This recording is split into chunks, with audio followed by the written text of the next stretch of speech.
What is that old expression? I think it goes something like, "We'll always have Paris." Well, not anymore.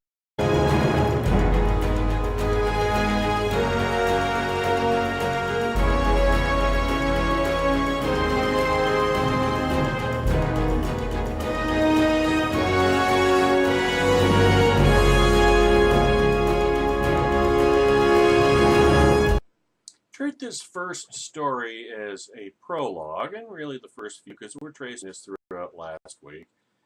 Of course, I'm referring to the United States official withdrawal from the Paris Climate Accords, which is a very good thing. But we started on June 1st of last week with Ian Tuttle's piece at nationalreview.com, where he said the Paris Climate Accord is a treaty, treat it as such. Now, of course, Barack Obama, a year and a half ago, did everything he could to not classify, define the Paris Climate Accord as a treaty.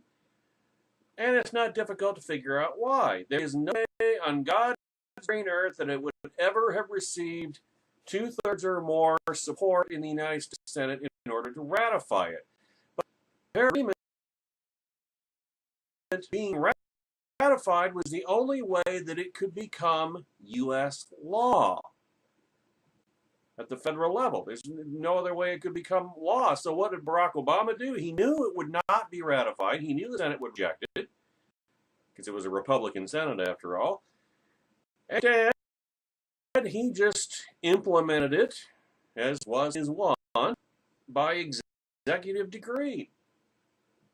No legal, authorized application of the Paris Climate Accord. It was not U.S. law because it was never ratified. It was never submitted to the Senate for ratification. He just forced it down the country's throat anyway, illegally, extra-constitutionally, and unlawfully. So what Ian Tuttle was saying is, hey, Trump doesn't have to withdraw from the Paris Accords. All he has to do is just submit it to the Senate and let the Senate reject it, and then bam, it's done. Now, that would have been the smart thing to do, but wouldn't have put and kept the spotlight on Trump. Why he didn't do it that way.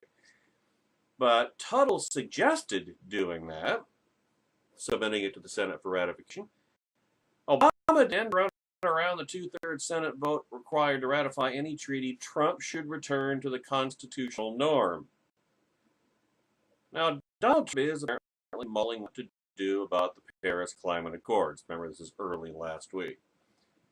Opinion among White House advisors reportedly is split. Steve Bannon wants to leave, as does EA Administrator Scott Pruitt. Of course, Pruitt should be busy dismantling the Environmental Protection Agency, abolishing it. Ivanka wants to stay, so does Secretary of State Tillerson. Trump has said that he will announce his decision soon. Of course, he did. And why, with the way the decision itself was the right one, no question about it. Yay. Now, there remains considerable debate about the merits of the climate agreement. It is far from clear whether it will have a significant projected rates of global warming. It wouldn't. Given the key signatories, namely Red China and India, made only nominal carbon reduction commitments, the agreement's usefulness as a diplomatic tool is uncertain, and it may have a retardant effect on domestic economic growth. One thing to keep in mind, it had no enforcement provision.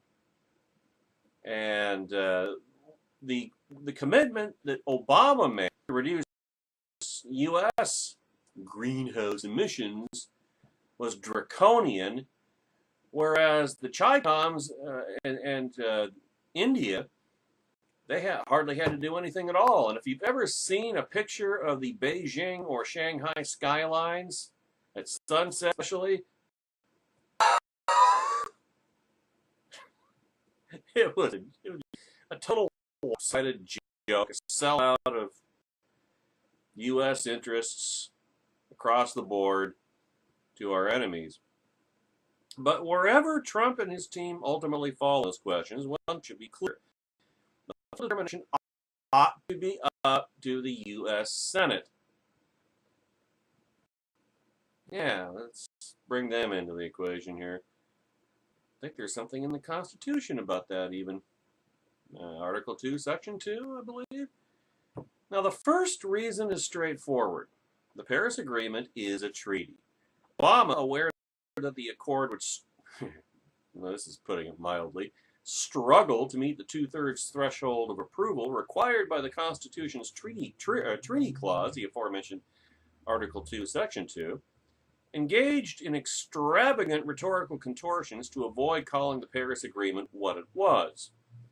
Trump could send a clear signal about the limits of presidential power, something he has no interest. He has no intention of doing, he doesn't want to limit presidential power now that he wields it. Delivering the accords to the Senate for advice and consent.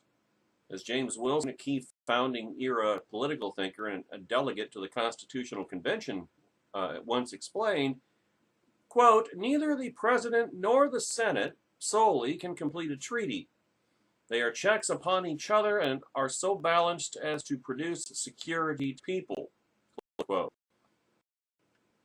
Obama's unwillingness to put the Paris Agreement before the Senate was revealing, though for reasons other than the short-term political calculation. Obama did not believe that he could persuade enough legislators to support his plan, even though the science is settled on climate change, so he claimed, and 97% of scientists agree, as he liked to say, as though it was a question of, as though it was an election, rather than actual facts.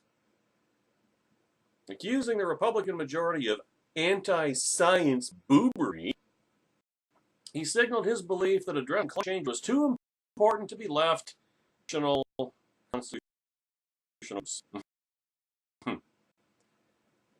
We, the people, acting through our representatives, could not be trusted with something so momentous. He had his pen, and he had his phone, and he had his Potter, ladies and gentlemen. So what Obama did, as on the Iran nuclear sellout, another non-treaty treaty, and other acts of executive overreach, was to depoliticize.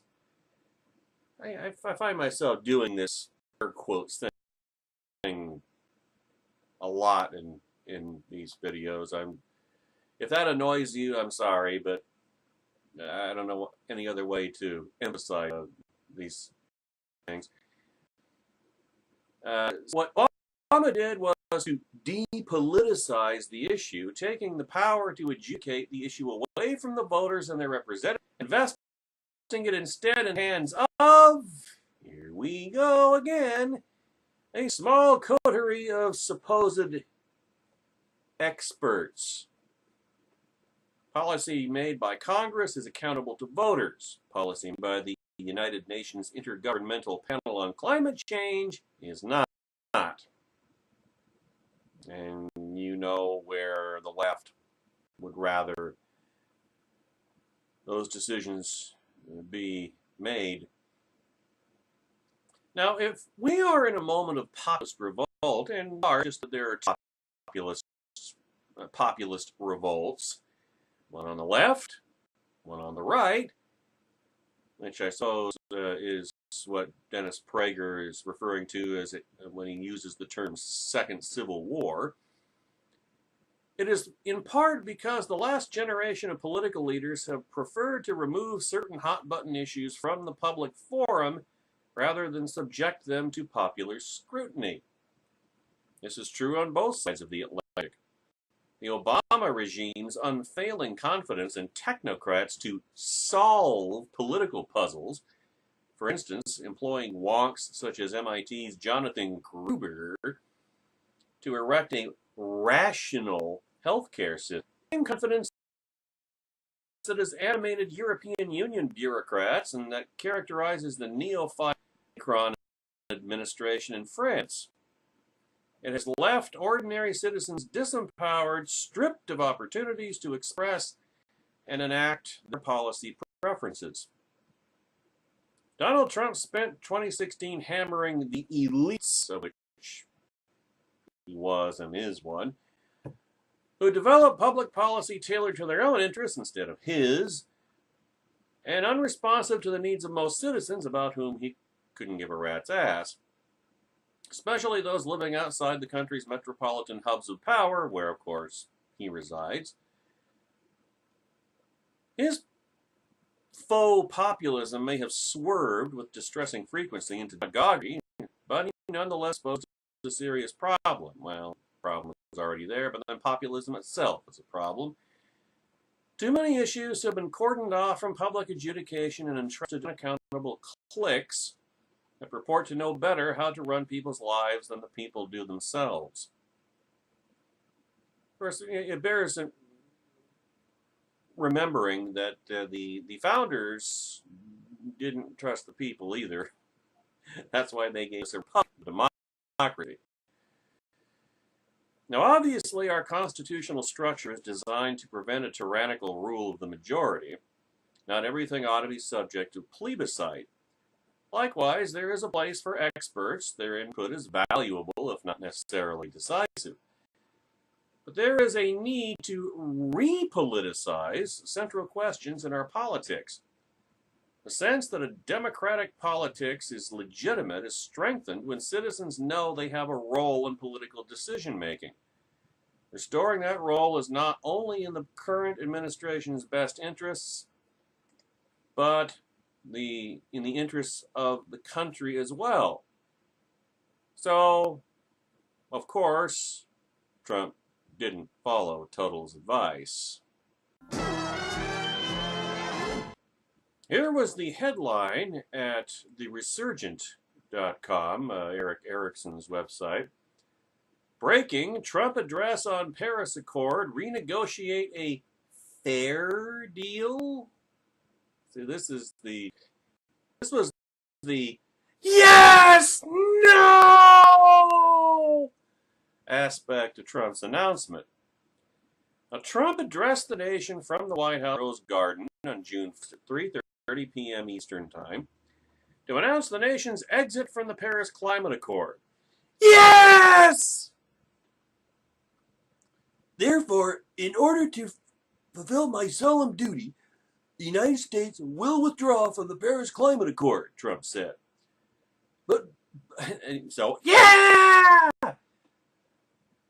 But begin negotiations to re-enter that Paris Accord or an entirely new transaction that's fair. No! No, no, no, no, no, no, no, no, no, no, no, no. We don't need to renegotiate anything. We don't need to re-enter it. Don't go back. Don't look back. Bury it. We don't need to renegotiate anything. Leave it and keep walking. And don't walk, run. Bury it, pave it over, salt it over, and piss on it. Erect a warning buoy so nobody will ever make that mistake ever again. This is why while great, we're withdrawing from it, but why does he want to renegotiate? Why doesn't he want to re-enter the damn thing? I'll tell you what that was. That was Ivanka's influence right there. He tried to, which is remarkable for Trump, he tried to split the middle. He made Bannon happy and whoever else were in favor of leaving by saying, well, we're gonna leave it, but then he made Ivanka and Tillerson and his son-in-law, Jared Kushner, made them happy by saying, "Bob, but we'll renegotiate and we'll re-enter it." That's why I'm not. This is one of those things where you would love to just say, yeah! I mean, it's not like, I mean, Trump is what Trump is. I didn't want him to be president. I didn't want him to be the Republican nominee. And we've seen why for the past 5 months. But, I don't insist upon, well, I can only criticize Trump. I mean, when he does good things, I point it out. I point it out on Twitter and on Facebook and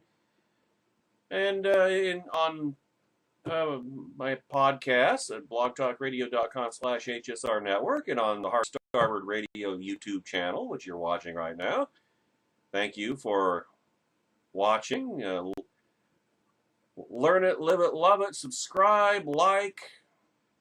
Best thing going today that not enough people know about. And withdrawing from the Paris Climate Accord was the right thing to do. Yay! Renegotiating it and re-entering it, no. Stupid. Bad. Why does he have to spoil everything? When he does something good, why does he have to immediately screw it up? Stomp all over it.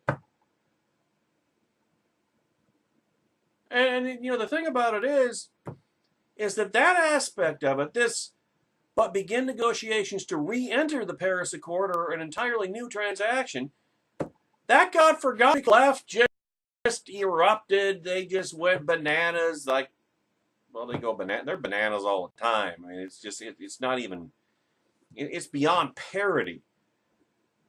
It's just like with the James Comey hearings today and his prepared remarks, which were released yesterday. It's a perfect example, and we'll get to that in probably in the video / podcast simulcast. But it just enters the point.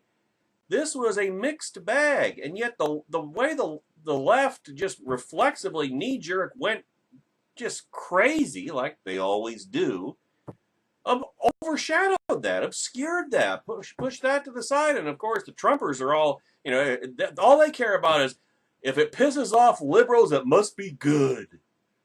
But the liberals don't. They have their own preconceived notions. They have their own picture in their mind of what Trump is, and it's he's the focus of, he's the devil. They think that Trump is what Trumpers thought Hillary was, worse than Satan. And I'll say it again, and I'm going to keep saying it because I'll never run out of opportunities to do so. If the left would just breathe into a huge paper bag, calm down, they would realize there are all kinds of opportunities to co-opt Donald Trump. Why? Because Donald Trump is a New York liberal Democrat. Donald Trump has left-wing instincts. He's been swimming in that sewer, lower Manhattan for 50 years or more. I mean, that's what you could easily, and plus, Trump is not playing anybody. He's not playing 18-dimensional chess. Trump is a fool. He's a buffoon. He's a 3-watt bulb. He can be manipulated with the greatest effortlessly. And the Democrats could just manipulate him. They could get anything they wanted at him, and they signed their budget for the rest of, the omnibus for the rest of fiscal 2017. So they could get anything they wanted from him. They could play him like a 10-cent flute. But they are so just tribalistically insane that anything that Trump does, they got to fight him to the death on it. Even when he's doing things that are good for them, that are embracing their policies. It's a sight to behold, man. And so that's where you get this. When you look at what he said, therefore, in order to fulfill my solemn duty, the United States will withdraw from the Paris Climate Accord. Good. but begin negotiations to re-enter that Paris Accord or an entirely new transaction. It's here. Bad, horrible, terrible. There is the left's opening to co-opt him on the climate change hoax. And that's why I say that Trump's biggest political asset is the left, and the left's biggest political asset is Trump. It is a race to the bottom, ladies and gentlemen. Oh, by the way, Steve Berman was the author of this piece. Now, the main reasons Trump gave for exiting the agreement were as follows. It's economically unfair to American workers. Well, it's economically ruinous. It's ruinous to the U.S. economy, so yeah, it'd be committing economic suicide. It steals wealth from the U.S. and gives it to other countries. Yeah, that's true too. It would not have a meaningful effect on global temperatures. Absolutely true. It infringes on American sovereignty. Yes, it does.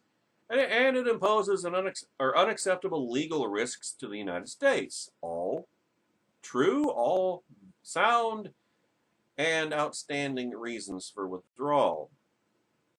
Now, Trump stated that the U.S. would immediately end the implementation of the nationally determined contribution in the Green Climate Fund. Yay. He said that compliance would ultimately cost our economy over $1 billion. The product is insane. The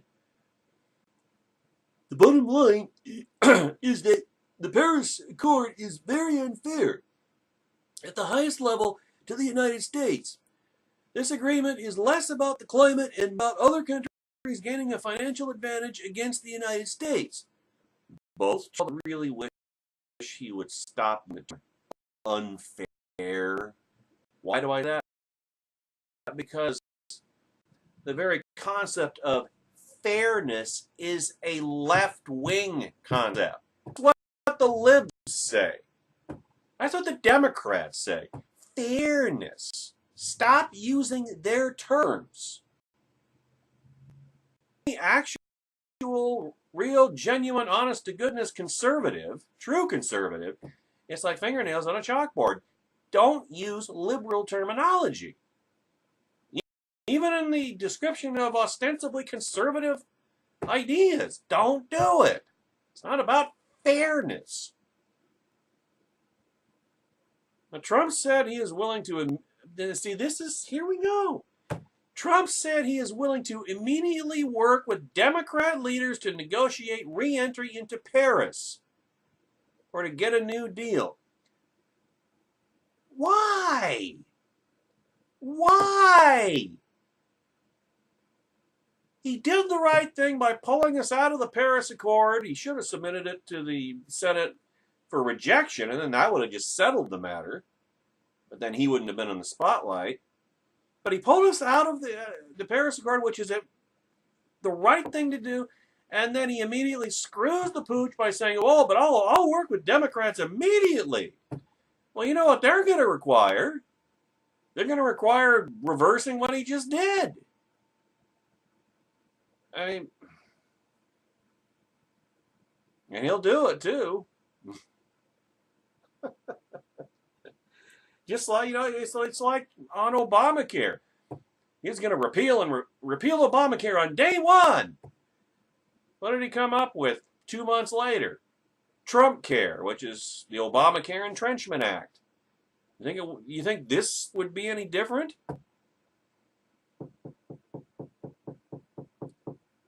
It is time to exit the Paris Accord, Trump summed up. But he reiterated his and America's commitment to being an environmental leader. This was just a total mixed message. It stepped all over. You know, it wasn't a clear message that, no, we are withdrawing from the Paris Accord. Here's why. Bye-bye. No, he's got to step all over it by saying, yeah, we're going to withdraw, but we're going to re-enter and we'll work with Democrats to do it. Well, why withdraw in the first place then? if you're gonna go that direction, he did not refute or address any of the claims of climate change proponents, because quite honestly, he doesn't know what they are. Instead, sticking to economic, competitive, and basic fairness, that liberal term, is the basis of his decision. Trump openly challenged other nations, if they want America to be a part of a global effort to combat global warming, to pay their fair share and do their fair part, which they're not going to do, because the whole point, and he already said it. He already said it. What was the point of the Paris Accords? It was to basically screw over the United States. And that's far from the first crack at this that the rest of the world has taken at us. This goes back 40, 50 years. This is nothing new. This is just the latest iteration of it. But, pay their fair share. They're not going to do that. That wasn't what this was about. And the Paris Accords had no enforcement mechanism. So we couldn't hold them to it. Even if the rest of the world made dramatically, if they pledged to pay their fair share and do their fair part, there's no way to enforce it.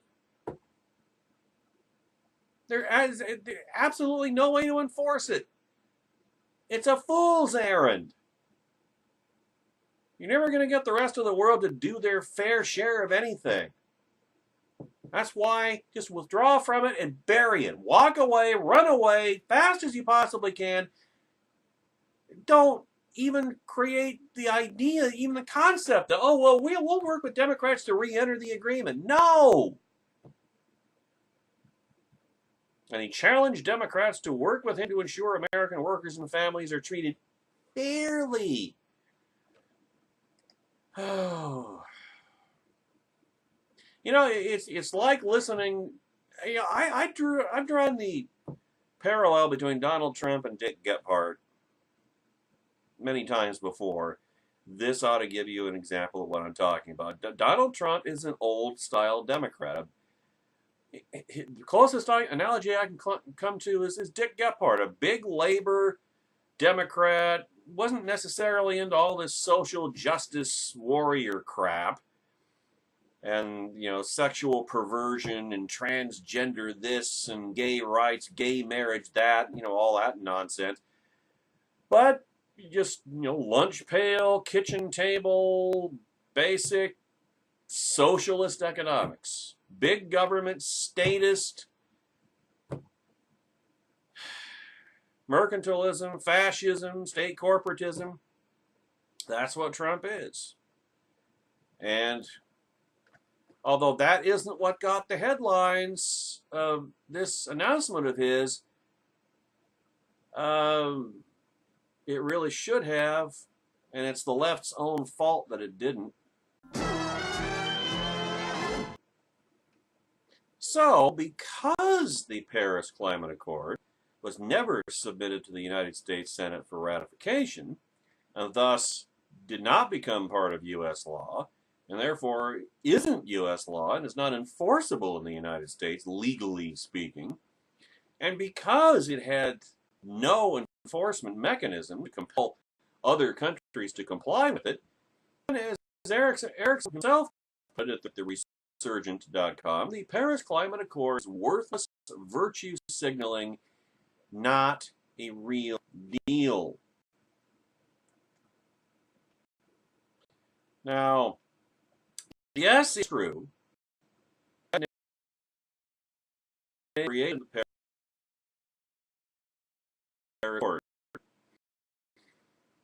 No wonder Nicaragua felt no need to sign on, or Syria, for that matter. They'll get a pool of money from the UN. But other than that, the accord really amounts to nothing. It is a volunteer effort signed on to see signatures as salvific. Actual progress has real world, what if real worlds ever mattered left? The world results they care about is maximizing their power. This is just another means to that end. In fact, Barack Obama could have implemented his Paris-related agenda without Paris, and illegally, unlawfully, and unconstitutionally, unilaterally, if you will, which he did anyway. He never sought congressional approval of the, Senate ratification of the agreement. He left it open for a future president to withdraw from it. But then, of course, he was positive, as everybody else, that he would win special after the nomination of Trump by the Republican Party. Even so, the United States is not the polluter nation the left claims it is, and really hasn't been for my entire lifetime. We have done a very good job of reducing emissions because, of course, only a wealthy country can afford to have a clean environment. Why do you think that the skylines of Chinese cities and Indian cities and Russian cities, etc., are absolutely, they're almost invisible? They're so polluted. Why do you think that is? Because when a country is developing, or is just mired in oppression and poverty, they can't afford clean up the environment. Only a wealthy society can afford clean air and clean water, etc., etc., etc. That's why the United States has the cleanest environment on the face of Earth, ladies and gentlemen. So we have a very job of reducing emissions. Natural gas, coal is a good thing. Thank you. Fracking, speak of the devil, is a good thing. Nuclear power is a good thing. But the left opposes all these things in favor of inefficient, economically unviable solutions like solar power and windmills, both of which take up inordinate amounts of land. In the case of solar power, it's not saying that eventually when the technology solar power couldn't be a boon. I mean, sure, the sun. Once we can collect it and store it efficiently, sure, solar power would be great. Problem is, we're not there technically yet. Not efficient yet. We don't have the means to collect it efficiently and store it efficiently. We're, by most estimates, 50 years or so, half a century away from having the technology to do so in order to make solar power viable. So with solar power, it's wait and see. I mean, why do you think that there's no free market for solar power? It's because it doesn't make economic sense. It's not economically viable.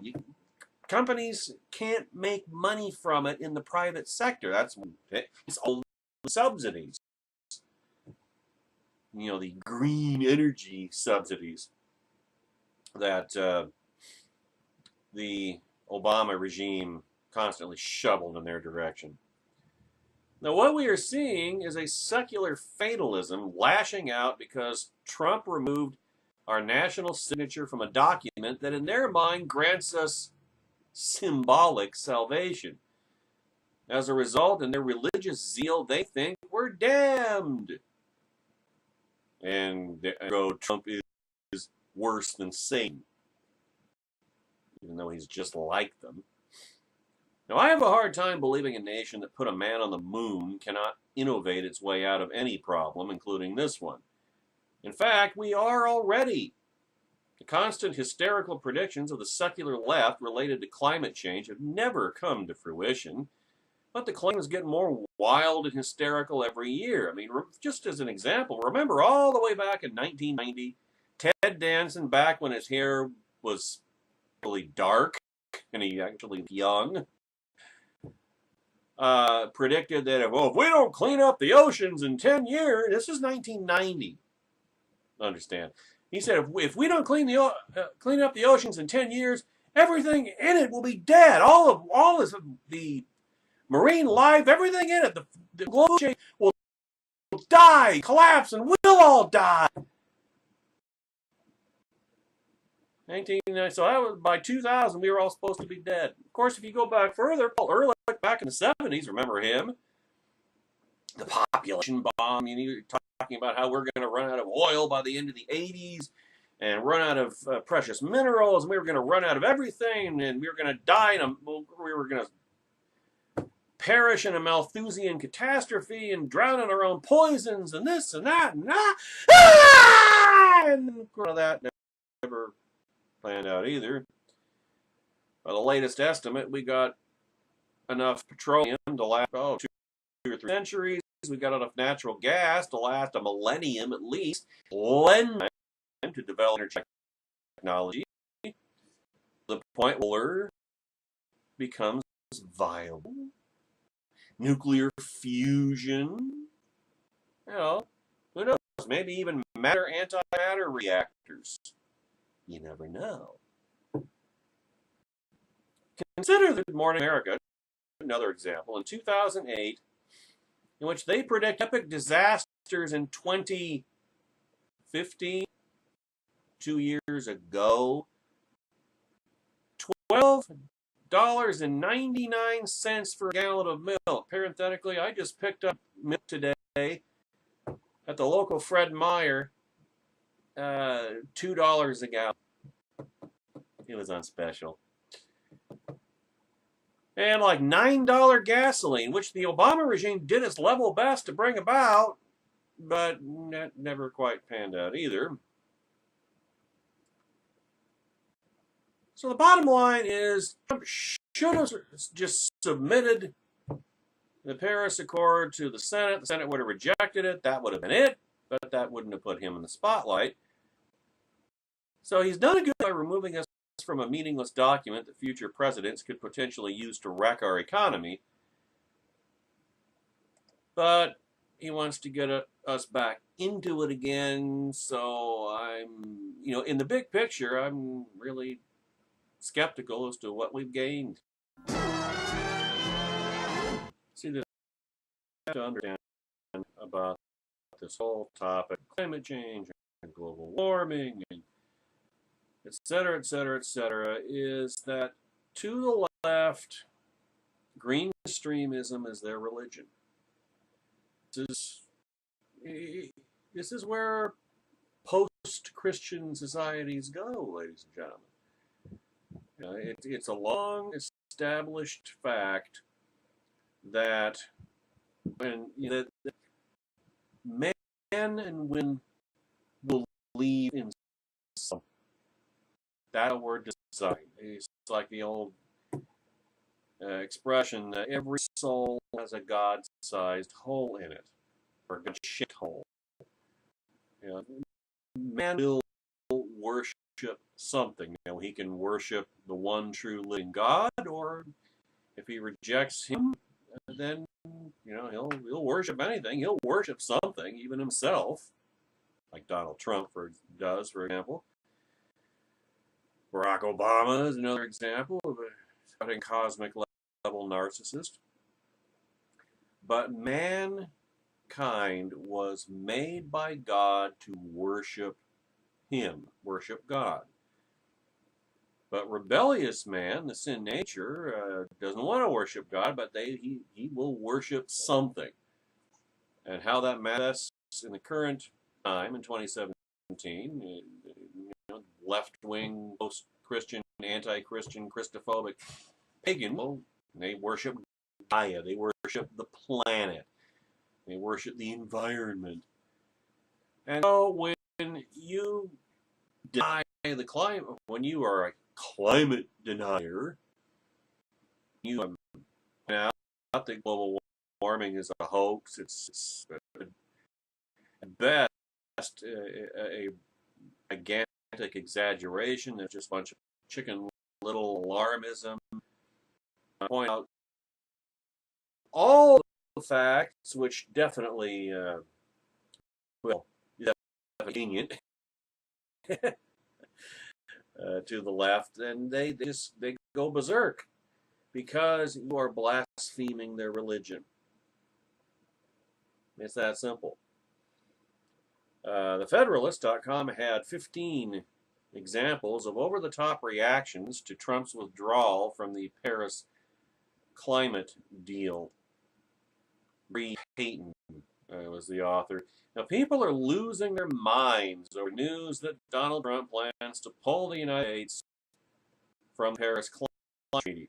If left in place, the climate deal would cost American taxpayers trillions of dollars in payouts to third world dictators. It would also drive up the cost of manufacturing, making it harder for U.S. companies to compete with companies in Red China, which has a much lower burden to bear in the climate agreement. And let's not forget that it has no enforcement provisions, so it's all voluntary. No signatory can hold any other signatory to their commitments. So climate change alarmists, however, are, of course, losing their minds over the unenforceable agreement. Here are 15 of their most ridiculous reactions. Number 1. A traitorous war. You're going to be doing a lot of rolling, so just pace yourselves.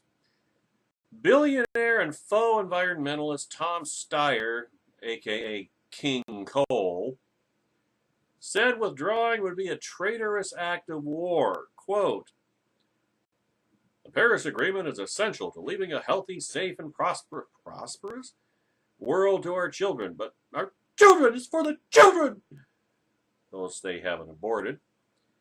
But Trump is making it clear that he's willing to sacrifice America's best interests for the sake of specialist profits." You know what I've said about that term before. Everybody is a special interest. There is no such thing as the common good. It's socialistic thinking. Doesn't work in practice. Never has, never will. That's why the left is authoritarian, because people don't, when they have all the facts, they don't choose socialism, so they must be forced into it for their own good, of course. And of course, who are the only ones that prosper from socialism? Those at the top. Top 10%, the party elite. Everybody else is a poor, impoverished slave. He continues on. Steyer continues on here. Generations of Americans will suffer the destructive effects of Trump's greedy, selfish decision. Blah, blah, blah. We cannot agree which Trump is weakening America's position in the world.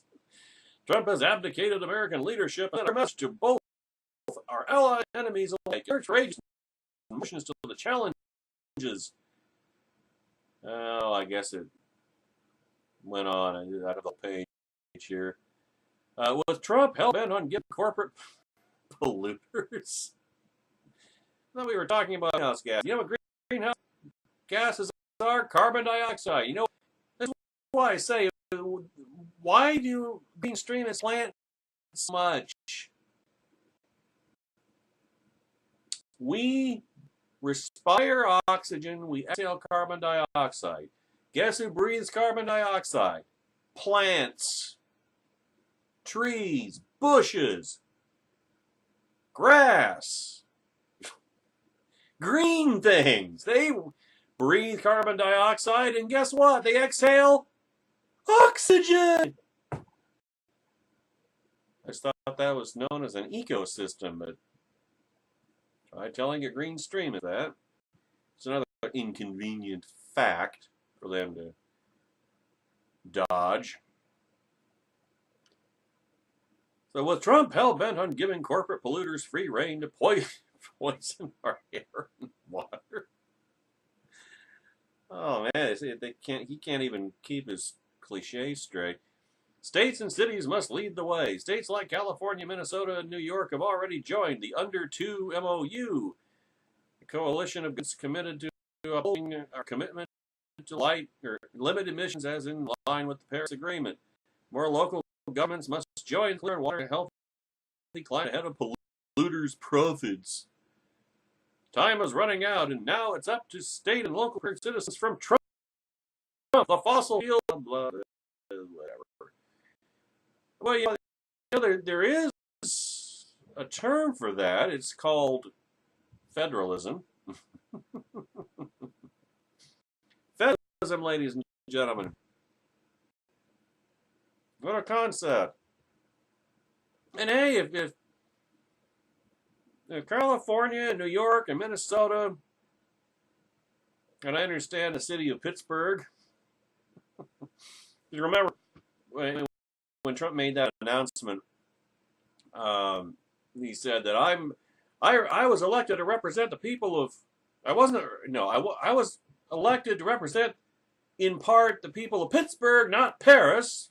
Alliteration, it's a wonderful thing. So the mayor of Pittsburgh, who is obviously a liberal Democrat, said, well, the city of Pittsburgh is going to abide by the Paris. I'm not sure how it would work on the municipal level, but you know, Pittsburgh is going to abide by the Paris Climate Accord. So, you know, if California, Minnesota, New York, whatever other states and cities and what have you, if they want to bankrupt themselves, they go right ahead. You'll bankrupt yourselves. You'll drive out business. You'll just tax pay. You'll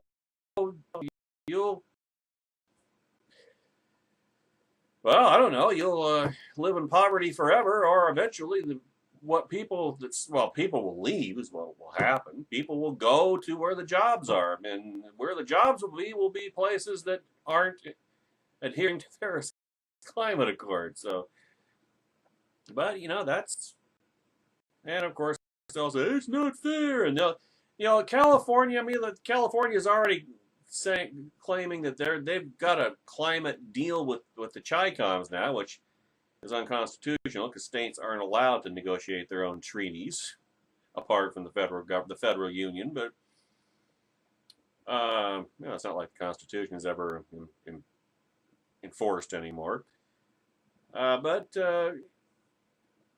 they will bankrupt themselves, and then guess what? They will come tin cup in hand to Washington to demand bailouts.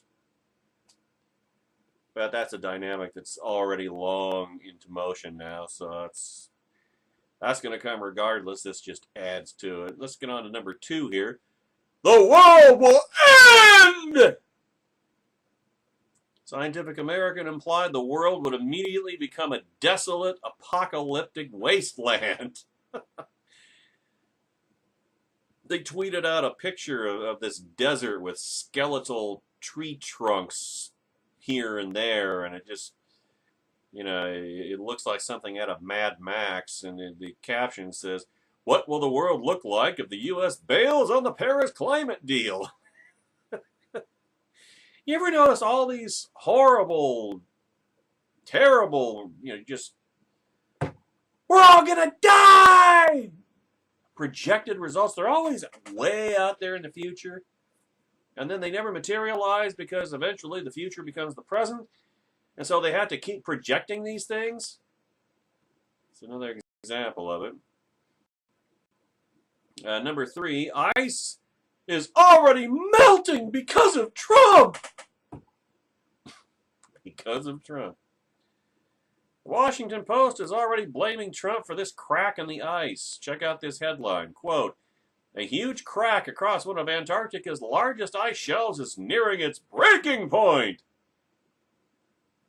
What does this news have to do with Trump's mulling over the terms of the Paris Agreement, you may ask? Well, here's what WAPO had to say. Quote, "The prospect of an enormous iceberg afloat in the seas around Antarctica could draw further attention to the threat of climate change at a time when Donald Trump is considering whether to exit the Paris Agreement to reduce greenhouse gas emissions." Yeah, I don't know. I've got a long time ago, back in like the 70s, I think, there was a novel that depicted a huge iceberg breaking off from the Antarctic ice cap, and it floated all the way north up the Atlantic Ocean, and in the story, it was on a collision course with Manhattan. And when this huge iceberg, it had its own climate. That's how big it was. And once it started melting, especially, and it was going to, when it collided with the island of Manhattan, it was going to cause a huge earthquake, and it was going to level. It's the science underlying this story was a joke, so don't take it too seriously. But that's what this reminds me of. In fact, I'm surprised that the WAPO didn't reference that novel to create its doomsday scenario. Number 4, future generations will cry. Yeah, at least Democrat John Ossoff, who is running for Congress in Georgia, I think the 6th Congressional District, to replace Tom Price, who became Trump's HHS secretary, had this over-the-top declaration about the way future generations will remember Trump's legacy. Here was the tweet from The Hill. John Ossoff warns Trump, history will condemn you if U.S. leaves Paris climate deal. Yeah, well, history is won by the, or history is written by the winners. Number 5, science, it is hard. Yeah, I just ask climatologists who subscribe to this crazy faith. Quote, fabricator Neil deGrasse Tyson said Trump wasn't science-y enough to know science things good. Here's what Tyson naturally tweeted. If I and my let me see if I can do my Neil deGrasse Tyson impression. If I and my advisors had never learned what science is, he capitalized science. Don't tell me he doesn't see it as his religion. If I and my advisors had never learned what science is, or how and why it works, then I'd consider pulling out of the Paris Climate Accord too. This is the same guy who fabricated quotes in an attempt to make himself seem smarter than he really is, and has repeatedly botched basic mathematical concepts. LOL. Bro, do you even science? Number 6. Can we not? Actress Patricia Arquette, yeah, the noted climate scientist, suggested a class action lawsuit against Trump's decision to stop participating in a voluntary agreement that has no legal force. Here's what she, of course, tweeted. Serious question. Can millions of people launch a class action suit if the U.S. pulls out of Paris Accord for negligence? No, you can't, because there's no legal standing, because it's not U.S. law, because it was never submitted to the Senate for ratification, much less actually ratified. I guess the law is hard too. Number 7, Vatican gonna Vatican. One of Pope Francis, the Red Pope, one of his right-hand men said, or left-hand men, as the case may be, said it would be a slap in the face to the Vatican if Trump did not continue to punish U.S. manufacturers to appease European elites. Crux tweeted out, Vatican official says Trump is leaving Paris deal would be a slap in the face. Well, Pope gonna Pope. Number 8, you are already dead, and so are your thoughts.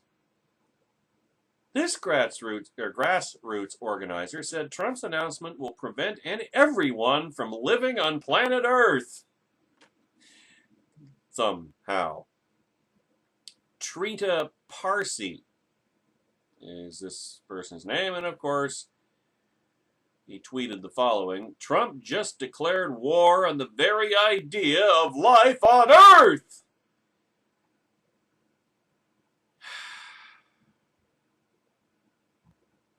Why don't they just come right out and say it and call him a blasphemer?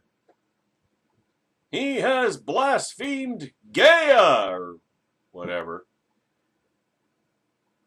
You're not even allowed to think about being alive here anymore unless we're worshiping the pagan green. I mean, what would their depiction of their god look like? The Grinch? I don't know. That'd be my best guess. Number 9, Trump hates America. Well, the truth is, Trump really doesn't care one way or the other about America. He just loves Trump. According to the Greens, Trump has abandoned us all now, according to the Sierra Club. Oh, so they tweeted out this map, the Electoral College map, and support for the Paris Climate Change Agreement. If Trump is pulling out of Paris, he is turning his back on the public in every single U.S. state. Supposedly, there's majority support for the Paris Climate Agreement in all 50 states. Of course, that's not how the actual Electoral College turned out. Because, of course, there are more issues than just fake ones like climate change. Number 10, birth control, you guys. The Atlantic's Ann Lowry is doing a great job at keeping things in perspective. Here's what she tweeted out. Withdrawing from the climate agreement while also withdrawing support for contraception around the world is a real doozy.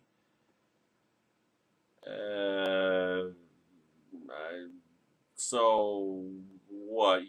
She resents there being competition for slaughtering the unborn? I'm not sure I get that one.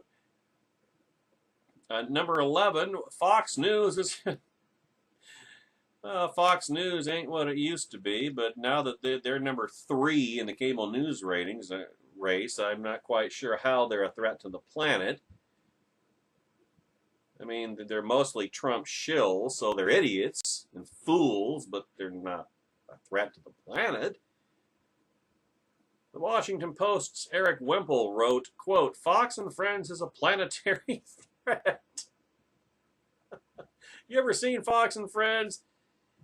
You know, they're a lot of things, but not a planetary threat. They're really not that important, frankly. Because the morning show had a conservative guest who spoke critically about climate change, they must be actively trying to destroy Earth. And no, this was not The Onion. Destroy Earth. You know how big Earth is? It's the largest terrestrial planet in the solar system. It's almost 8,000 miles in diameter, 25,000 miles in circumference. Its mass is approximately 6 septillion, or is it sextillion? 6 sextillion tons, ladies and gentlemen. Nobody's destroying. If you want planet to destroy the planet, you would need to send a planet of comparable size on a collision course. Venus, perhaps. That would destroy even Mars. Colliding with Earth wouldn't destroy Earth. I mean, it would do a lot of damage, certainly. It wouldn't wipe out all life on the surface of the planet. It wouldn't destroy the planet.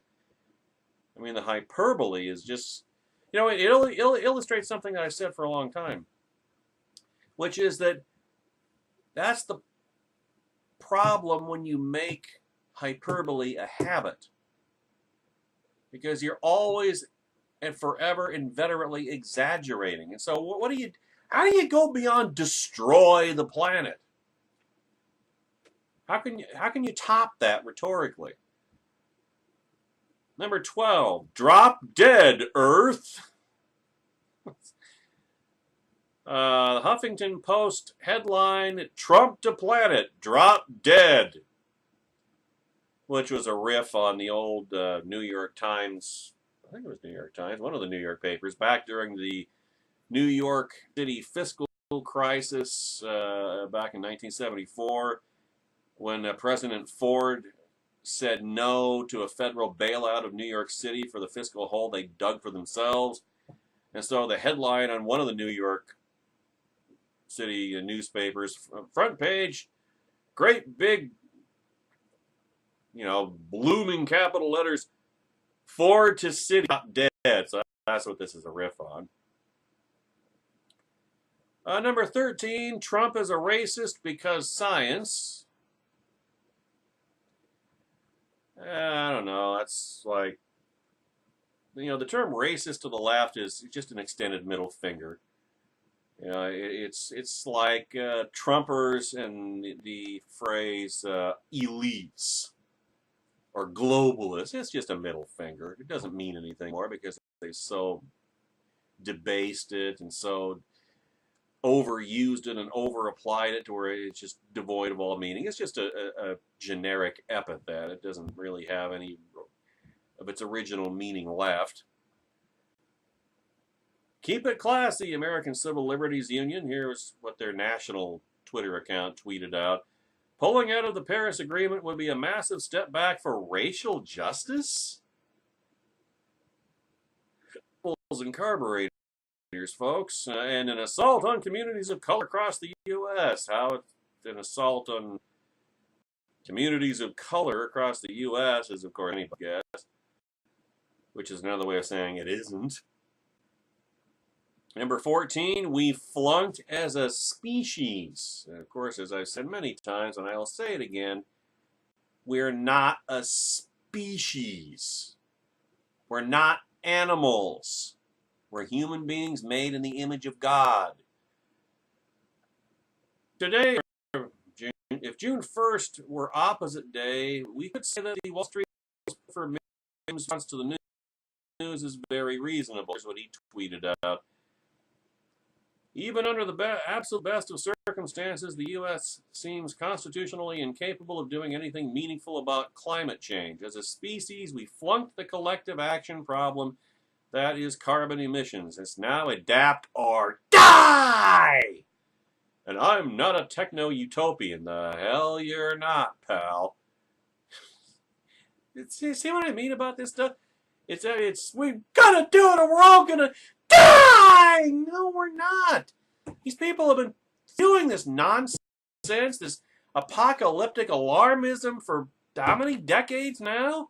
And it never materializes because climate is not as fragile as they say it is. It's never been, it never will be. You want to bring about a runaway greenhouse effect? Have Earth switch orbits with Venus. That'd do it, obviously, because that's what Venus has. Oh, look at Venus. We're headed in the same direction. No, we're not. Why? Venus is 25 million miles closer to the sun. That's why. The sun controls Earth's climate. You know what human beings do? I mean, the average volcanic eruption releases more carbon dioxide into the atmosphere than all of human civilization for, I forget what the number was, a year or a decade or a century or something. It's a joke. It's an absolute joke. That, again, the climate is not that fragile. Earth is at just the right distance from the sun, has a natural satellite to stabilize its rotation. We have a sun, a star, the local star that's a spectral class G2, isn't very all that variable, doesn't have huge solar flares. Everything is very stable. Everything is like clockwork, almost like it was intelligently designed. And number 15, your children will die! Vice News' editor, that's a truth in advertising, I had this very calm reaction to the news. Democracy dies in hyperbole. I wonder if they recognized that they just made our point for us. Sarah Lee continued the coverage of the left-wing nut hysteria with women. Donald Trump may pull the U.S. out of the Paris Climate Agreement. The United States found its voice and promptly shamed the country that is funded to the tune of $10 billion a year. There are another as usual at Turtle Bay. Now here's what the U.S. says. Thank you. Climate change is undeniable. Climate action is unstoppable. Well, if it were unstoppable, what would they be complaining about? If it's unstoppable, then Trump, it wouldn't matter whether Trump pulled the United States out of the Paris Climate Accords. That couldn't stop if it's unstoppable. Logic has nothing to do with this, folks. And climate solutions provide opportunities that are unmatchable. Opportunities for what, you may ask? And they didn't mention that. Now, you may remember that the Paris Climate Agreement was Barack Obama's and John Kerry's baby back in 2016, only a year ago. When it was signed, and under the agreement they signed, the United States was supposed to reduce carbon emissions by another 28% from 2005 levels by 25. So, like 8 years from now.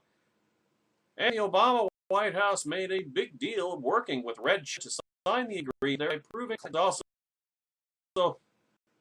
national security or something like that. Never more than a lot of talk, very little substance. As commentary magazine points out, the agreement struck, I think I was right first time, in Paris looks like a lot of compromise, mostly just a fun exercise that allows everyone to pat each other on the back and feel good about it, but that ultimately goes nowhere meaningful. Gee, it sounds like liberalism in general, doesn't it? Quote, magazine, the accord was doomed before negotiators ever assembled for photographs in December of 2015. They were not the each agreed to meaningful gas reduction. Commit economic side other than Obaminist America, anyway, Obamerica. Rather, everyone submitted their voluntary pledges in advance, and all were accepted without scrutiny. Of course, it wasn't enforceable, so why scrutinize something you're never going to be able to enforce anyway? Pledges did not have to mention emissions levels, for example, nor were there penalties for falling short. The conference itself was, in essence, a stapling exercise. Celebrating the success of this coalition, Commissar of State John Kerry claimed that 186 nations in the world came together to submit a plan, all of them reducing their emissions. This was not true. In fact, most of the major developing countries whose emissions will drive climate change throughout this century, assuming they did, which they really don't, pledged only to continue with business as usual. Red China committed to begin reducing emissions by 2030, decade and a half out, roughly when its economic development would have caused this to happen regardless. India made no emissions commitment at all, pledging only to make progress on efficiency at half the rate it had progressed in recent years. Pakistan outdid the rest, submitting a single page that offered to reduce its emissions after reaching peak levels to the extent possible. Or in other words, this is a definition of the word peak, not a commitment. Close quote. Then, of course, there's this. Gabriel Malor tweeted this out. Reminder, the Paris Agreement lacked enforcement mechanisms, and even Obama's EPA said it would not stop warming. That's what that doesn't get mentioned at the photo ops. That comes out very quietly, weeks, months, or even years later, which is how the whole process is designed. But no matter, though, because the European Commission has already let Trump know that he can't just leave their useless agreement, even though actually he can. But this is what they claimed. Quote from the Washington Examiner, the Commission president said withdrawing from the Paris Agreement would take Trump down a 3 to 4 year process of withdrawal. So the direct action Trump is promising is impossible. So this notion, I am Trump, I am American, America first, and I'm going to get out of it, that won't happen, Juncker said. Well, again, there's nothing binding about any of it, so yeah, we can do it yesterday if we want. See, here's a memo to Herr Juncker. No one thought Trump would win the presidency here, so don't get ahead of yourself. You may end up looking foolish. Well, he's up. May. Anyway, German Chancellor Angela Merkel was meeting with the Chi-Com dictator Xi Jinping, even as the rumors swirl that the U.S. will hand over their global authority as regards climate change to the Chi-Coms if they extract themselves from the deal. Global authority? Talk about authoritarian. And anyway, given the non-enforcement issue, it sounds like the authority was a name only. But back to the UN. The U.S. is preparing to pull out of that agreement, too, in a way. And it's a wise move because, as has been stated often, Trump has a background in business and bankruptcy. When your investments are no longer paying dividends, it's time to dump them. And these never did. The UN and climate change are both money pits. More historics from the left-wing zealots demanding that the heretics be burned. Well, actually, they couldn't burn the heretics at the stake because that would pollute the air and generate greenhouse gases, so they might have to rethink that. Here was the headline for Jim Jamatis's piece last Thursday, excuse me, at Red State. Most hysterical over the top for anything ever in the history of everything. The left's example of hyperbole. Now, if you still don't believe colonialism is religion, and more of a cult, really, take a look at the zealotry being displayed by the faithful on Twitter. Planet Accord was their most holy scripture. They're reacting like a bunch of rabid jihadists who just saw a rabbit piss on a copy of the Quran or a girl go to school. As Red State editor Caleb Howe noted, the Hyperbole Express is fully underway. Howe tweeted out, the sterile arms race is heating up. We've already started. The most laughable part is the people who claim to be party of science clearly a sketchy international agreement that half the world would sign and ignore anyway was the only thing standing life on Earth. Old. The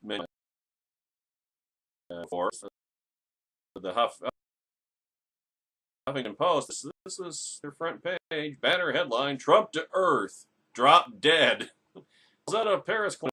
Yes, no. Big was last Trump.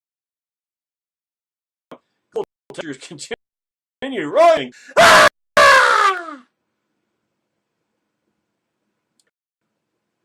Chuck Schumer tweeted, breaking news on Paris climate agreement. Oh, he tweeted out this. This was obviously a Photoshop picture, but the Huffington Post had something very similar. What is it? We've got the Green College out by minuscule communist Robert B. Reich.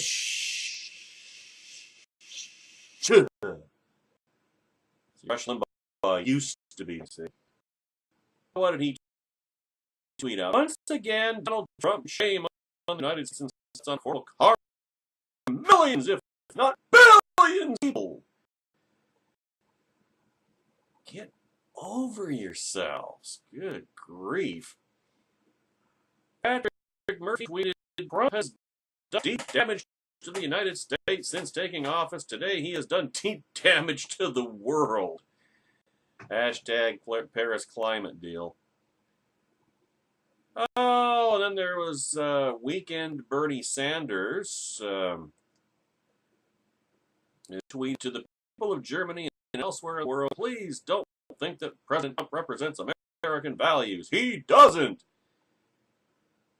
See, there are 3 sets of American values. 3 totally non-overlapping, separate, bifurcated sets of American values. Trump-looking values, left-wing nut values, and American values. In other words, conservatism. Constitutional conservatism. It's the European-style socialist who really has his finger on the pulse of, quote, American values, close quote. Matt McDermott tweeted, the problem with an America First agenda, the rest of the world will start to put Americans last. I thought they were doing that already. Let's see. So business as usual. Why all the hysteria? Because that's what the left is. What the left is. Of course, no collective left-wing conniption would be complete without demonizing. Guess who? Jeffrey D. Sachs tweeted, welcome to the world of the Koch brothers who own the Republican Party. No, they don't. Koch brothers opposed Trump, if you will recall. Jeffrey. Evil people, Trump is their fool. No, he's not. The Koch brothers opposed Trump. This is why Trumplicans just piss me off, because never Trump said about Trump and the train wreck, the dumpster fire that Trump has been thus far. We predicted it. We said it was going to happen. And what did we say? Trump was going to ruin the Republican brand because he was going to lump in, the left, everybody else was going to lump never Trumpers and Trumplicans and all of us. There's really no connection whatsoever. And here we go. This is counterfactual. The Koch brothers did not support Trump.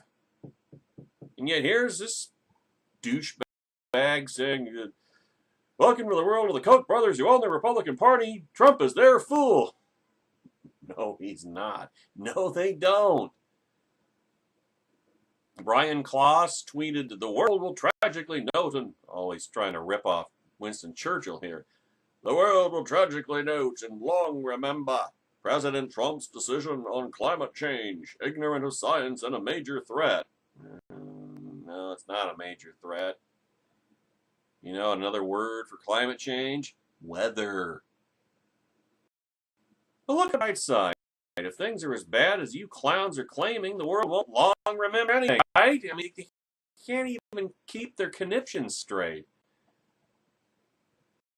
You see, Greenpeace tweet out this statement that the extremist Trump administration clearly has no idea the vast majority of people support the Paris Climate Agreement, nor do they seem to care that Americans will suffer the consequences of this fossil fuel giveaway. Actually, fossil fuel is what's going to create American jobs, which I've talked about this before too. People, polling on the topic always show, vast majority of people supporting green, going green, environmentalism and stuff, because it's a hypothetical, because it doesn't, the cost of it doesn't affect them. Once it does start to affect them, or in a time of economic downturn, environmentalism goes to the bottom of the issue list. Because people are not willing to put their own livelihood, their own economic, their own standard of living, they're not willing to subordinate that to suns and windmills. Real simple. When there's a cost to it, then climate change, they'll blow that out the nearest airlock. Jobs are more important than climate change as an issue. The economy is more important. It always will be. As long as if the economy is doing well, then people will. It's a hypothetical way out there. It's a feel-good kind of thing. It doesn't have any real-world effect. As soon as it starts having a real-world effect, then people change minds real quick. What else did Greenpeace tweet out here? Trump's an out-of-touch billionaire. Well, there's no proof he's a billionaire. Selling out America and the world for profit. Well, from profit are jobs created, ladies and gentlemen. The vast majority of people prior to today didn't even know the agreement existed. Have you even seen a man on the street interview?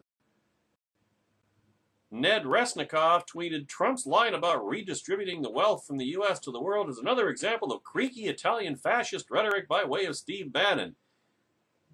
No, in this case, it's not anything of the sort. It's fact. It's been going on for decades whenever the left has been in power. I mean, well, if anyone would recognize creaky fascism, it would be its progress.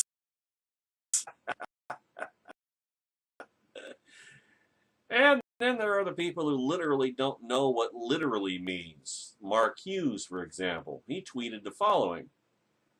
Trump regime's policies are literally everything you'd expect from an evil villain trying to destroy the world and hurt innocent people. Meddlesome Breest tweeted, he is simply unable to see things in terms of mutual good. He literally cannot conceive of anything outside of zero-sum terms. Well, you people are the ones that don't recognize the dynamics of a growing pie, so to speak, economically speaking. Now this dickwad also tweeted, Trump never had to learn to share as a kid, and the world is literally doomed because of it. It's the end of the world, and we know it. And I feel fine. Lisa Van Wyck tweeted, I can't even make the obvious lowbrow Donald Trump pulling out jokes because all I can think about is the end of the world. End of the world. He's willing to go back into it. You didn't hear that part of it. You didn't hear that part of his statement, did you? Foundation. Oh, Alec Baldwin Foundation tweeted, the world seeks cooperation. No, it really doesn't. Yet this is the low point of our experience in terms of leadership. Trump will destroy America as we know it. Well, he might do so through incompetence. Barack Obama tried to do so deliberately, especially through economically ruinous boondoggles like the Paris Climate Accord. Charles Blow, remember him? He tweeted, Trump, let the world burn, drown, crack from longer droughts. You're ripped apart by more storms. And by the way, over the past decade, there have been fewer and fewer. It's a cycle. Our idiot pulls his head in the sand, or puts his head in the sand. Look at that hair, dude. I don't think he puts his head anywhere near anything that would disturb his due. Or in other words, it's going to burn and drown at the same time! Somehow that doesn't quite make sense, does it? Mother Jones tweeted, Trump decides to let the world burn. I'm surprised they didn't use the Heath Ledger Joker video, the scene from The Dark Knight where he pours gasoline on a big pile of money and lights it on fire. Some men just want to watch the world burn. Whatever. Twitter named the Progressives tweeted out a picture, the Statue of Liberty, 3/4 submerged, with the caption, "Climate disaster."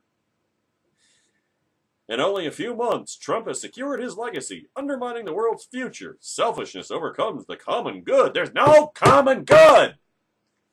It's a socialist myth. There is only individual good that adds up to the aggregate good. There's no such thing as a common good. In economic terms, you know what a common good is? It's something like air or water it's so ubiquitous that it's so available that you can't charge for it. Like, remember in not the remake of Total Recall, the Total Recall with Arnold Schwarzenegger and Robbie Cox and Michael Ironside. And remember that the governor of that Martian colony, played by Robbie Cox, charged for air. Well, why was he able to do that? Because it wasn't I think the economic term, I'm trying to dredge it from my memory, but I think it was a common good or common commodity. It wasn't one because it wasn't ubiquitous. It wasn't everywhere. You couldn't limit the supply. But on Earth, but you could on Mars. See how that works? The imagery here implies a sea level rise of more than 250 feet, because science, I guess. The Huffington Post tweeted out a similar photograph, except in theirs the sea level had risen 300 feet. Just had the torch of the Statue of Liberty poking out above the water, with the caption, "Thanks, Donald." Yeah, not to be outdone, HuffPo goes for 290 feet, so 40 additional feet, whatever. If only we could harness the effort expended by all these hammer and sickle drama queens during their meltdowns, we're really on our way to energy independence. Oh, and one more thing, in case you aren't tired yet, back to tree RC, just declare the very idea of life on Earth. War on existence. You're beginning to recognize yet what I mean when I say that Trump's greatest political asset is the left.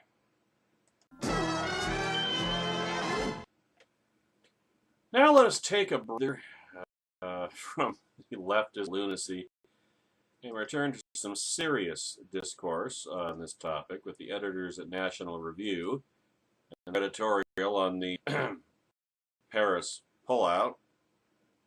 Now, Donald Trump has decided to withdraw the United States from the Paris Climate Accord. The United States never should have been in the first place, and it's not even entirely clear that it ever was. In choosing American interests over Davos pieties, in the face of resistance from some within his own administration, Trump has made good on a pro-America first. The Paris Agreement is a treaty in all but name. The European interests put root treaty ratification, but the United States did not, because Obama knew it could be ratified. So he passed Congress like was pretty much his entire second term. Obama went to great lengths to pretend that the treaty was something other than a treaty because he did not wish to submit it for ratification by the Senate, which will reject, as the Senate would likely reject it today. In a government of laws, process matters. The substance matters too, and here the Paris Agreement is deficient. Even if one accepts, for the sake of argument, the alarmist interpretation of climate change data, the Paris Agreement is unlikely to produce the desired result. It may not produce any result at all. Two countries that are responsible for a large share of greenhouse gas emissions, Red China and India, the world's largest and fourth largest carbon dioxide emitters, respectively, have made only modest commitments under the agreement, which puts most of the onus on the more developed nations of North America and Western Europe, as is always the case with these things. Both would continue to emit more carbon dioxide through at least 2030, and both have chosen as their major commitment not reductions in total emissions, but reductions in carbon intensity, meaning emissions per unit of product.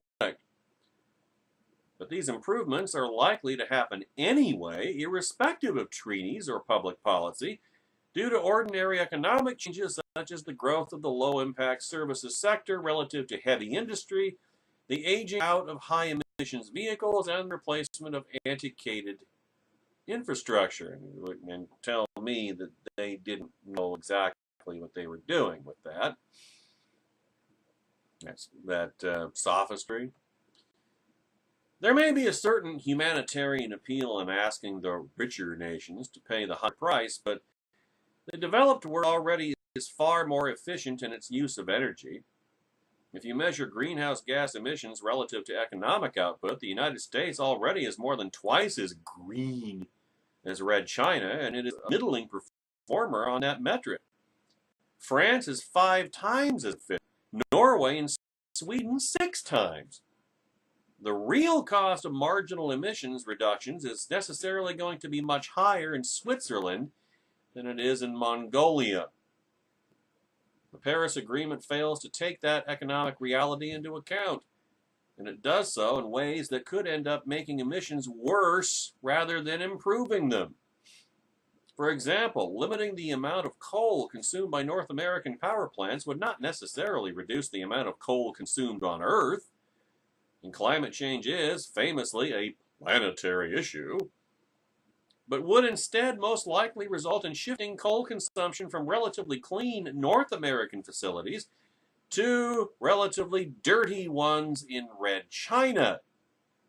The United States already is a net exporter of coal, and Red China is the world's largest importer of it. Tom Steyer has a big chunk of that business, by the way. Global energy markets are no great respecters of idealism, and the gentlemen in Beijing and New Delhi and elsewhere cannot reasonably be expected to adopt policies that will materially lower the standards of living of their respective peoples in order to satisfy the moral longings of Western elites. We don't expect the powers that be in Washington to do so either, and Trump here has chosen the right course. If you consider climate change a moral issue and acting on it a moral imperative, then the Paris Agreement might look attractive. The desire to do something, anything, is very strong in, of course, environmental circles because it's a religious cult. But the question is more intelligently reviewed as a question of risk assessment and cost-benefit trade-offs, in which case planning for future adaptation programs is the more intelligent course of action. As the Natural Resources Defense Council estimates, the costs, and they are not exact foundation, the total cost of climate change in the United States, expansively defined with everything from hurricane damage to higher food costs, in other words, weather, would run less than 2% of gross domestic product a century from now. Other studies produce similar similar findings. Taking radical expensive action in the present to avoid the possibility of a 1.8% hit to a GDP that will be much larger in the year 2100 than it is today is, by definition, a losing proposition. Economic suicide, especially given that the Paris Agreement is far from guaranteed to produce any meaningful results. Climate change presents the world with genuine risks, but climate change, like I said, that's why they chose that phrase, because, well, you're saying the climate never changes? Of course it changes, but not because of human activity. Again, climate change is weather. That's climate change. It's a cycle. Does it present the world with genuine risks? Yes, and there is, of course, room for international action in addressing them. Well, no. But the Paris Agreement takes the wrong approach, committing the United States to a high-cost, low-return, no-return program that secures neither our national interests nor global environmental interests. It is part of the Obama regime's legacy sentiment, well, communism over substance, and the United States is better off without it. Staying in the enclave of sanity at National Review, David French weighed in on the topic at hand today. And while Trump did not defend the Constitution by the Paris pullout, he did defend the United States economy. Because, quite simply and plainly, Obama had no authority to bind America to an enduring international accord, a treaty that then he didn't even submit to the United States Senate for ratification. Now, consider it a campaign promise rightly kept.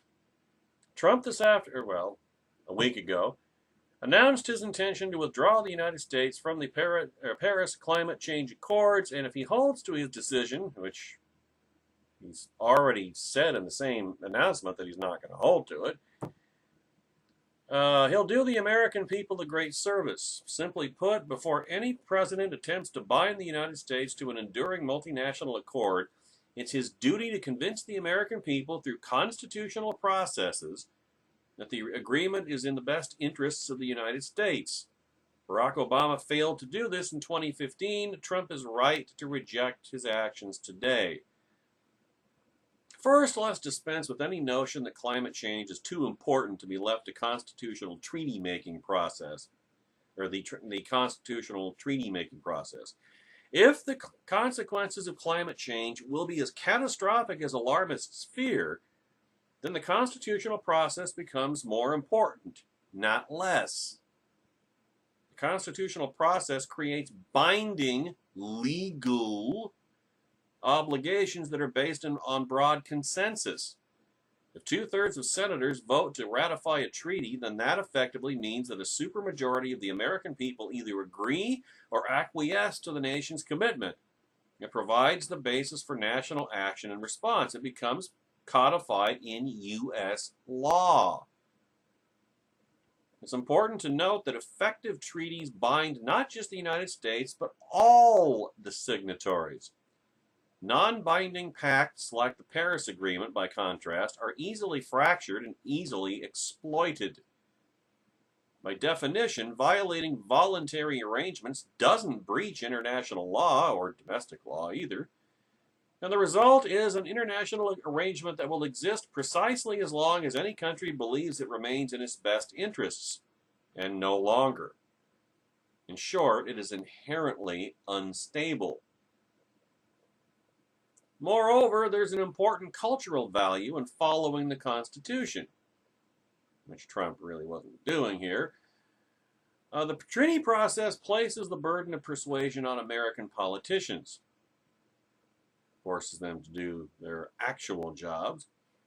It's one thing to name, call, and jeer at climate deniers when you can impose your will through a mere 51% of the Electoral College. It's another thing entirely to try to build a 2/3 consensus A consensus that would necessarily have to unite large sectors of red and blue. The process of persuasion can have a positive effect on political discourse, requiring politicians to address voters' concerns, not merely dismiss dissenters as rubes and know-nothings. In other words, tribalism. Contrast the Paris Accords with a true international treaty, like the North Atlantic Alliance, NATO. Has treaty right in the name, actually, North Atlantic Treaty Organization. For more than 3 generations, the United States has committed blood and treasure to its European allies, acting under full constitutional authority while receiving the binding reciprocal commitment of its partners to commit their own blood and treasure to the United States. Indeed, they've done so in Afghanistan and continue to fight with us today. That's how you build an international community. Not through executive agreements that can be unmade as easily as they're made. American presidents have gotten into the disturbing habit of discarding constitutional process when they find it inconvenient. Barack Obama did it when he agreed to the Paris Accords, when he negotiated the Iran nuclear sellout, and when he launched a war against Libya without congressional approval, or even consultation, for that matter. Trump did the same earlier this year when he launched a new military action against the Syrian regime, which was over as quickly as it began. In other words, he didn't need congressional approval, but Congress has the power of the purse. That's the check on presidential war-making power. You know, you can make war, but if Congress won't appropriate funding to sustain it or to keep it going, then you've got a problem. But just as presidents must be challenged when they violate the Constitution, they should be applauded when they respect its terms, which Trump really didn't do here, again. If he'd been following the Constitution, he would have simply submitted the Paris Agreement as agreed to, and it would have been rejected, and that would have been that. Now, it should be no surprise to anyone that following the Constitution also works to defend American economic interests. Even if much or most of recent planetary warming has human causes, which it doesn't, that still doesn't mean the benefits of reducing emissions will always outweigh the costs. They never will, in short, because they're not human-caused. Not even the most radical environmentalists are willing to bear any burden, pay any price to halt warming, even if there was warming, which there's not. Moreover, that calculus can change depending on the economic conditions of the country. It always does. Remember what I mentioned earlier about how environmentalism is a popular public issue in inverse proportion to the state of the economy? Clean power regulations that might cost jobs or dramatically increase costs, for example, are one thing when jobs are plentiful and incomes are rising. They're another thing entirely in hard economic times. A nation should have the liberty to respond to the needs of its population. Despite what you may read on Twitter or elsewhere online, don't believe for a moment that this is an apocalyptic moment.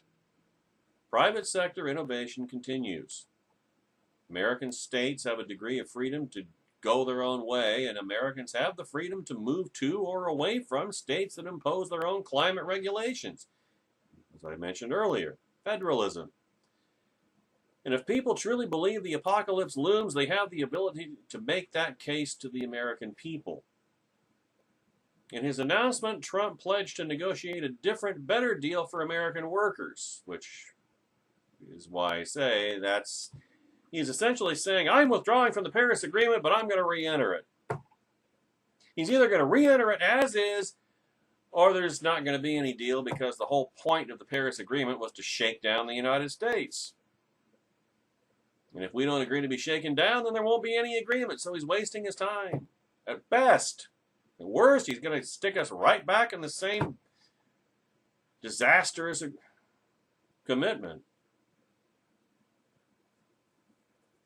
If he were to do so, he should depart from the Obama precedent, remember the Constitution, and submit that agreement for Senate ratification, which he would never pass. Then he can perhaps build an enduring consensus. No, Trump doesn't build any consensus, remember? That would require leadership. Then he can lead the free world the right way by following the rule of law and hundreds of years of international legal norms. The calculus is simple. Binding, enduring multinational agreements should exist as treaties, and as without a treaty, there is no binding, enduring international agreement. Trump has been hit or miss on his campaign promises. Just the other day, he wrongly backed away from his commitment to move America's embassy in Israel from Tel Aviv to Jerusalem. But leaving the Paris Agreement, even if he didn't do it in the right way, by following the Constitution, was a big promise made, and it was kind of kept, but stay tuned, I guess. Okay, back to insanity, and I have to continue this in the next video / podcast, because there's just too much to cram into 2 hours. But Julie Kelly at National Review, I will see how much we've already of this we've covered, but there was seemingly no light of it, of the insanity of the left's unhinged freedom withdrawal. Celebrity politicians and climate extremists lost their collective minds in the wake of Donald Trump's decision to pull out from the agreement. The fatalistic flip-out of Trump's plan to exit from the Paris Climate Accord is the latest proof that the leaders of the political left have learned absolutely nothing since last November 8th. Unlike Trump, who said during his Rose Garden announcement planned withdrawal that he was elected to represent, as I quoted to you earlier, the citizens of Paris, the woke continue to overlook huge swaths in public and try to win a global popularity party on this, steal our wealth, and lecture us about how ignorant, uncaring, and unaware we are. The drumbeat from tone-deaf celebrities, tech titans, bureaucrats, and political hacks began early last week on social media when it became clear Trump would finally act to undo one of Barack Obama's legacy policies. On May 28th, California billionaire and climate catastrophist, the aforementioned Tom King Cole Steyer, who donated $87 million to Democrat candidates in 2016 alone, tweeted out his dire assessment of Trump's expect move. Steyer said Trump would be committing a traitorous act of war against the American people. Within moments of Trump's speech, Steyer said the administration has just committed assault and battery on the future of the American people. I think he was trying to riff on Greg Gianforte there, wasn't he? There can be no excuse for this willful crime. Yeah, crime? Crime? Yes, by pulling out of the Paris Agreement, Donald Trump is betraying the moral, political, and economic leadership position America has achieved over centuries at the cost of American lives. Centuries? America hasn't been in any kind of world leadership position since, that was only about a century ago. It hasn't been multiple centuries. America's only been around for 2.4 centuries. See what I mean about absurd hyperbole? Steyer was joined in agony by fellow Golden State tycoons, including Elon Musk, co-founder of Tesla, among other tech enterprises, who had threatened to stop working on 2 of Trump's advisory panels if he pulled out of the Paris Agreement. And what does it matter to Musk? He's going to be moving to Mars anyway, right? The Musk, whose holdings have benefited from nearly $5 billion in government support, Tweeted on May 31st, don't know which way Paris will go, but I've done all I can do to convince or to advise directly to POTUS, through others in the White House and via councils, that we remain.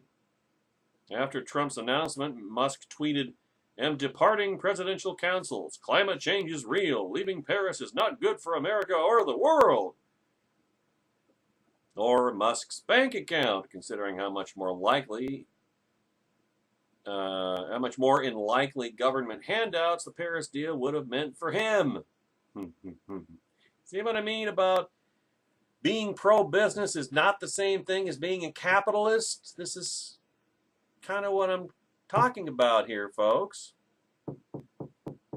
Crony capitalism is not capitalism. It's not the free market. Businesses don't care where their money comes from, just so long as their bottom line is in the black. But Musk probably should turn his attention elsewhere. His solar energy company, Solar City Corporation, is reportedly under investigation by the Securities and Exchange Commission for failing to disclose how many customers have canceled their solar energy system orders. Oh, you know, a few months ago, I actually interviewed at a startup solar energy company, and when I went to the interview, it was in the seediest, shadiest part of the industrial district of Tacoma, Washington, and I couldn't even identify the place. It didn't have a sign. It was in the back of this Quonset hut, which was a pretty good idea of what kind of organization this was.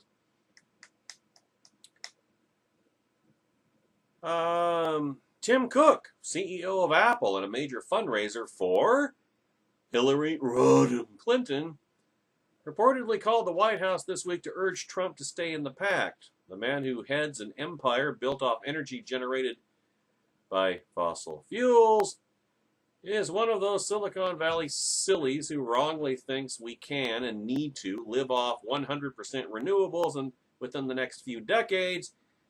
Now that would be when we moved back into caves and huddled at night in the freezing cold and damp, hoping that the killer, with Moonwatcher, hoping that the killer leopard wouldn't show up to eat us all.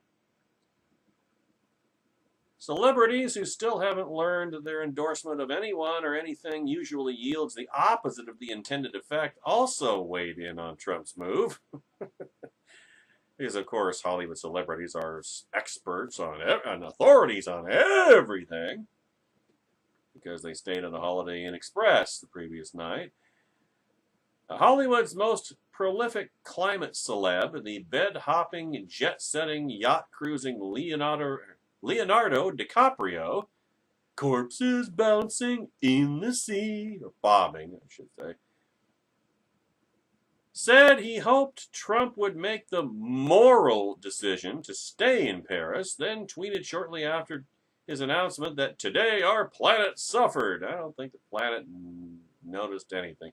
Hell, the planet isn't alive. It supports life, but it's not alive. The planet didn't suffer anything. Unhinged showgirl Bette Midler tweeted that Trump's exit gave big oil a windfall. Haven't we discussed before about how big oil's profit margin, the net profit margin, is very, like 5% or less? It's not a windfall. And that there has never, and what's wrong with big oil getting a windfall anyway? What's wrong with big oil, for that matter? And that there has never in U.S. history been such a destructive megalomaniac in the White House.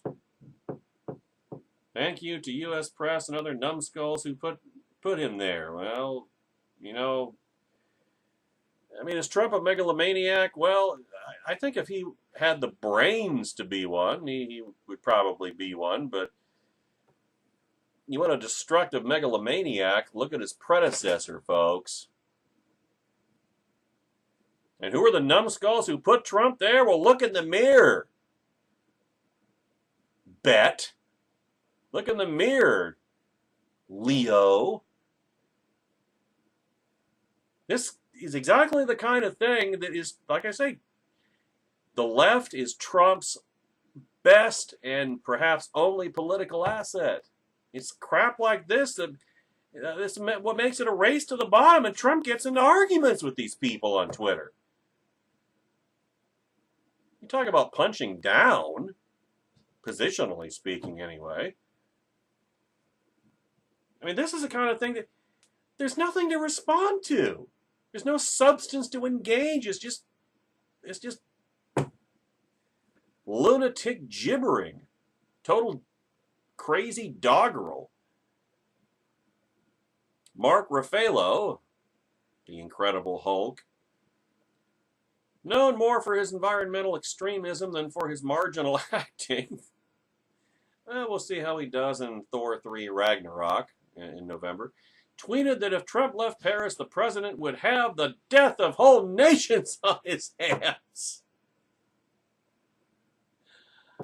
People will be looking to the USA for retribution for what they lose. I don't know. Countries that seem to want to harm the United States seem to respond to our weakness, not our leadership. Actress Alyssa Milano, who used to be hot, and who was approximately 0 for 432 on helping political candidates win, tweeted, "Oh my God, you really are a monster, Donald Trump." But the topper could go to George Takei of Star Trek fame, who tweeted, "Trump is having us pull out of the Paris Climate Accord. Too bad someone didn't tell his father that he should have pulled out too." I guess Mr. Sulu doesn't read after all. The usual lefty politicians and commentators had their say, of course. Weekend Bernie Sanders said leaving Paris would be a horrific mistake and an extraordinary crisis. Aging broadcaster Tom Brokaw tweeted that denying climate change is like King Canute trying to stop the tide. Mother Nature rules when deniers delude.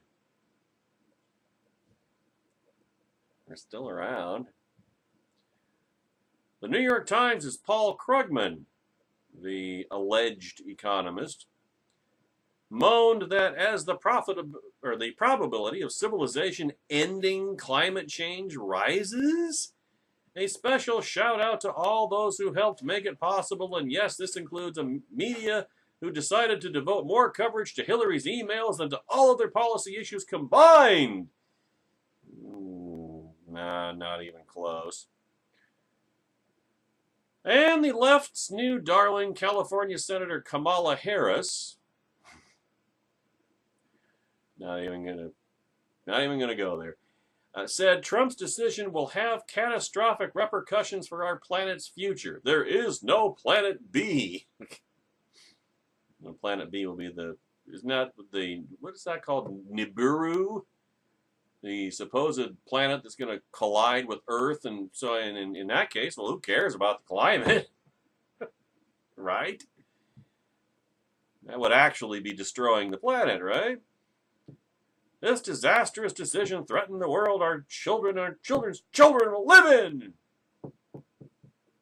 Wow, that's compared to this other nonsense. That's actually a relatively sedate level of hysterics.